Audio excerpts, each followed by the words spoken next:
Di tangan saya ini, ya, ini adalah ADART hasil Kongres PKI yang ke-10 tanggal 15 sampai 17 Agustus tahun 2010 di Grabak, Magelang, Jawa Tengah. Ya, jadi PKI itu terus melakukan pertemuan-pertemuan mereka. Di Jerman itu kumpullah kelompok-kelompok Solidarmor, kelompok-kelompok demonstran yang banyak belajar bagaimana memobilisir masyarakat. Jadi diaspora PKI itu ada yang di Perancis, di sana ada Karmel Budiarjo, ada Ibra Ruli Haidit, ada Suar Suroso, MH Lukman, dan mereka lah yang membiayai seluruh caleg-caleg yang maju lewat PDIP, dan mereka adalah anak dan cucu-cucu PKI yang jumlah mereka sekarang 200 lebih. Pemilu 2024 mereka pasang target sekitar 350 orang. Nah, kalau kita tidak pernah memenangkan teman-teman dari P3, PKS, PBB, Partai Umat, yang mungkin kompromi kita Partai PAN maupun Partai PKB. Ya, walaupun saya tidak berani menyebut kedua itu karena saya tidak mempelajari kesungguhan mereka untuk menegakkan Islam. Selain Oneng, ada yang namanya Dita Indahsari. Dita Indahsari ini sekarang adalah pejabat di Kementerian Tenaga Kerja dan Transmigrasi. Sudah hampir 20 tahun masih menjabat.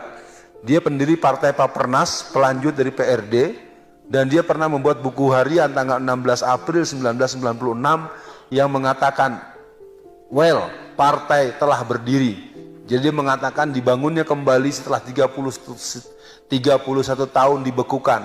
Jadi dia adalah termasuk pendiri PRD bersama Budiman Sujatmiko.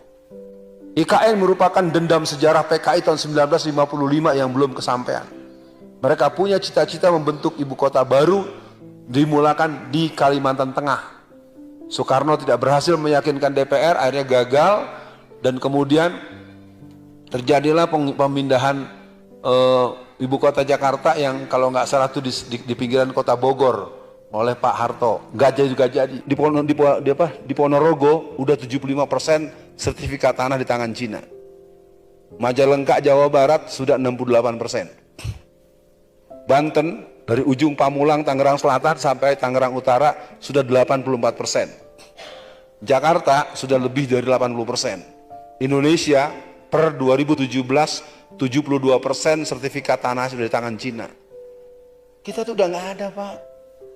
Pertemuan tanggal 27, 28, 29 kemarin di Cina, Jokowi mengatakan kepada Xi Jinping, tolong buatkan detail program, tolong bangunkan. Coba kita punya negara, ibu kota negara kita minta tolong dibangunkan, dibangunin, dibuat bangunannya oleh presiden negara lain. Artinya udah selesai. Bukan saya memfitnah, otak pakai otak. Punya otak nggak lo? Ini persoalan, makanya kan sampai bilang begitu Rocky Gerung kan? Bilang apa? Tolol ya?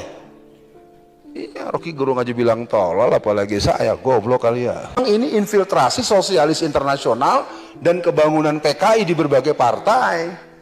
Muncul sekarang PSI. PSI itu dia sebenarnya boneka cantik. Ya, karena background di belakangnya itu para taipan 9 naga.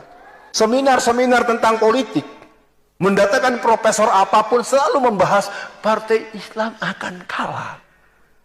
Kenapa para profesor-profesor doktor ahli politik selalu menyebut-nyebut kita akan kalah kalau ikut politik? Karena mereka dibayar untuk bikin makalah itu. Paham? Yang masih memungkinkan kita berlanjut menjadi pemilik sah Republik ini adalah menangkan pemilu 2024. Kekuatan kita persatuan. Persatuan untuk tidak bersama, persatuan untuk bersama. Kita boleh berbeda, tapi kita tetap bersaudara. Negeri ini punya sejarah. Cina-Cina jangan sembarangan mengambil negeri kami. Kami pernah belajar perang gerilya dari Jenderal Sudirman. Jangan coba-coba jajah negeri ini. Kami pernah punya Pangeran Diponegoro sebagaimana diterangkan Ustadz Salim Afilah. Jadi negeri ini tidak akan pernah lepas ke tangan para penjajah selama kita tidak pernah ragu dengan pertolongan Allah.